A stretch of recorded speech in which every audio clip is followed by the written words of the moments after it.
Welcome back, people. We have 500 on the table, the chips are in the middle, and the cash is in the dealer's hand. It starts like any other session until the small mistakes start stacking up.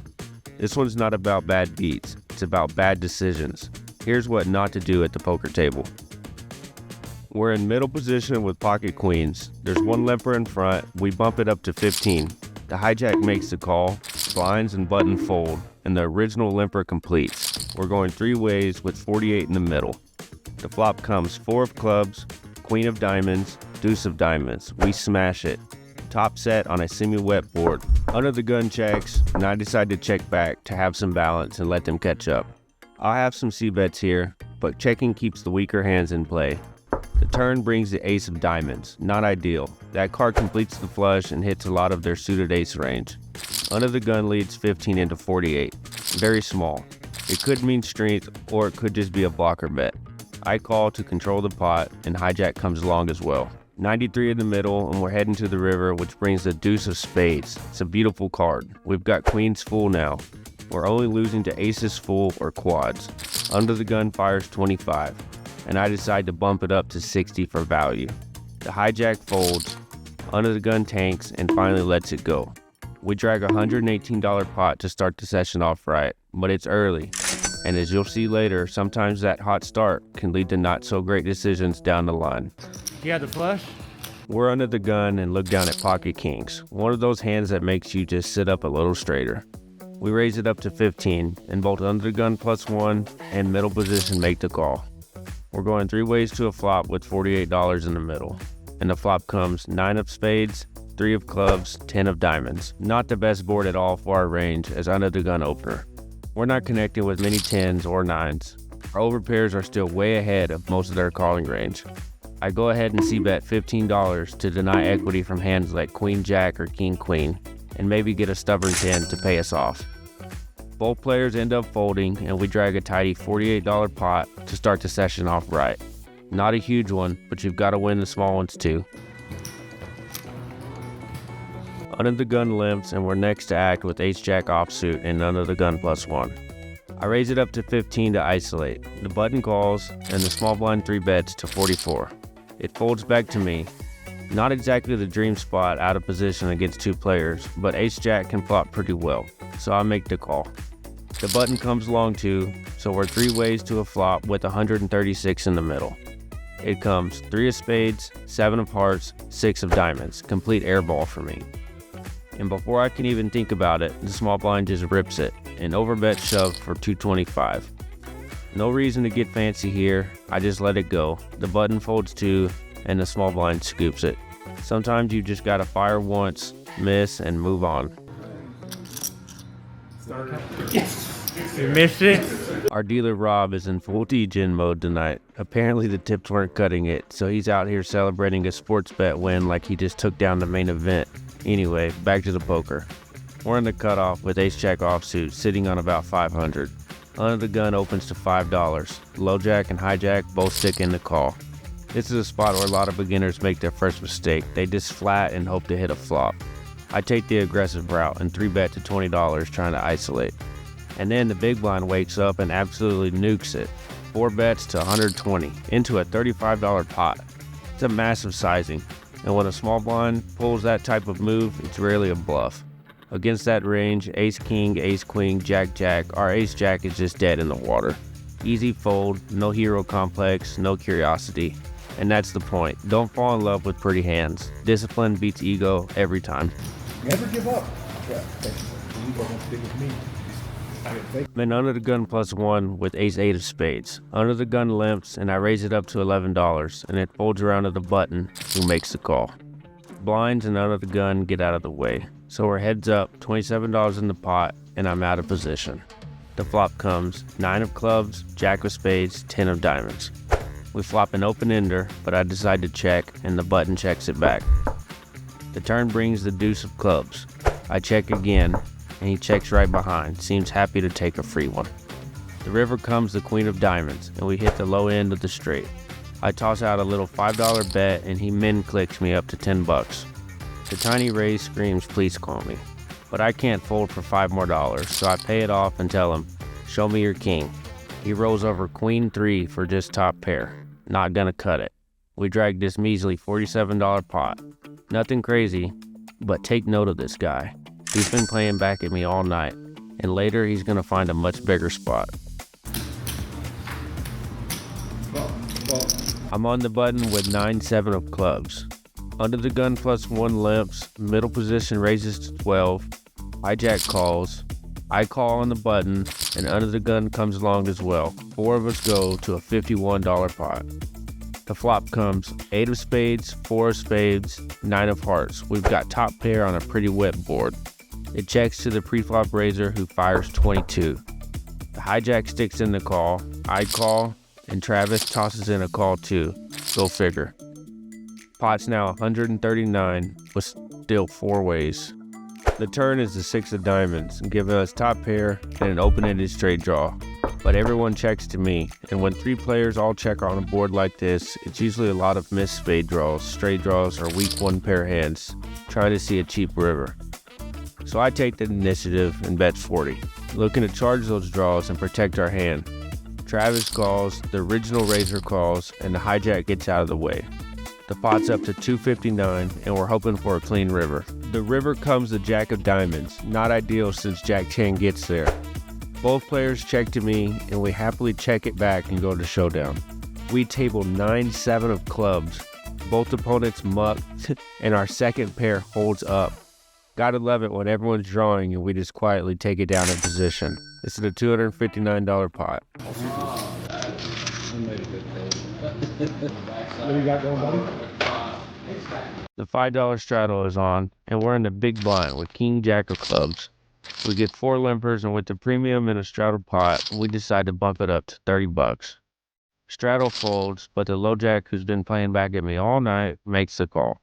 And the hijack comes along too, so we're 3 ways to the flop with $105 in the middle. And the flop comes 9 of diamonds, 8 of diamonds, deuce of clubs. Total minefield. I check, and both opponents check behind. That's interesting. No one's trying to protect anything on this wet board. Smells like 2 missed flops. The turn brings the 9 of hearts. I decide to take a little stab for $20 just to see where we're at. Low jack calls, hijack calls. So still no aggression, still no strength being shown. The pot's now 165, and we head to the river. River comes with the 9 of spades, pairing the board again. I check, and the low jack bets 30. Small, almost begging for a call. The hijack folds, and I start running through my hands. If he had a 9, he'd bet bigger. If he had a diamond draw, it missed. Only thing that really makes sense is a bluff. So we hero call with king high. He hesitates, doesn't show, and just mucks. We flip over king jack of clubs. Table goes quiet, and we drag a $225 pot with king high. The low jack's been gunning for me all night. This time, we got him. 1-3, you can at least match the stack. 1-2, 300 max. We're in a low jack with jack 10 of clubs. Middle position opens to 20. I make the call, and both the small blind and the big blind come along. We're going 4 ways to the flop with $80 in the middle. The flop comes 9 of spades, 4 of spades, jack of hearts. We hit top pair with a decent kicker, but with 2 spades out there, we need some protection. It checks to us, and we fire 35. Small blind folds, big blind calls, and middle position gets out the way. So we're going heads up to the turn with 150 in the middle. And the turn brings the ace of hearts, adding a second flush draw to the board. When the big blind checks, I decide to keep the pressure on. We bet 45 for value and protection. He ends up making the call, so the pot's now 240, and we're off to the river. The river pairs the board with the 4 of hearts, and also brings in the backdoor flush draw. When he checks, we go ahead and decide to check back. There's no reason to bluff or thin value bet into a possible flush. We table our jack 10 of clubs, and he mucks. Second pair is good again, and we quietly scoop a $240 pot. Well, we wake up with pocket 9s and the hijack. The low jack opens to 10, and we decide to 3-bet to 25. The big blind makes the call, and the low jack comes along as well. 3 ways to a $78 pot. The flop comes 5 of diamonds, 10 of clubs, queen of diamonds. Checks around to us, and we go small, $15, just trying to see where we're at. The big blind can't resist and tosses in a call. and the low jack calls 2. The pot climbs to 123. The turn brings the ace of clubs, another overcard, but a good one to keep repping strength, and checks to us again, and we fire 40. The big blind finally folds, but the low jack sticks around. Pot's now 203, heading to the river. River comes the jack of hearts, and now any king makes a straight. So I go for $55 and toss in a little speech with it for good measure. You got a 10, huh? Huh? So you have a 10, huh? This thing. It's good. 55.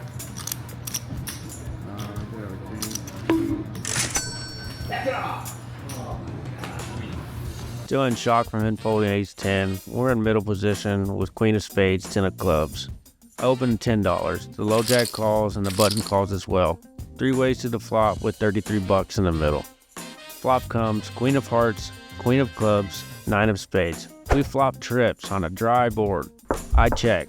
The low jack checks and the button checks behind. Sometimes you just have to let them catch up. The turn brings the jack of diamonds. Finally a card that connects with a lot of ranges. I fire 15. Low jack folds and the button makes the call. The pot's now 63 and we're heading to the river. River pairs the board again with the 9 of hearts, giving us queens full of 9s. The second nuts. I check to set the trap and the button jams all in for about 168. I snap call and the pot explodes to 399. I roll over queen 10 and he flips a 9. 9's full of queens. No good here. We drag the entire pot. Sometimes the best move is just letting them hang themselves. We're in the hijack with ace 9 of hearts. The low jack opens to 15 and I just make the call. The big blind calls and the middle position calls as well. If you're a beginner, this is where I start making mistakes. You should be 3-betting in this spot. Ace queen suited is way too strong of a hand to be flatting here. So we're 4 ways to a $61 pot. The flop comes 10 of clubs, queen of spades, king of diamonds. We hit middle pair and top kicker on a very coordinated board. The low jack leads for 50 and I just flat, and we go heads up to the turn. The pot's now 161 and the turn brings the 5 of clubs. He fires again for 75 and I make the call.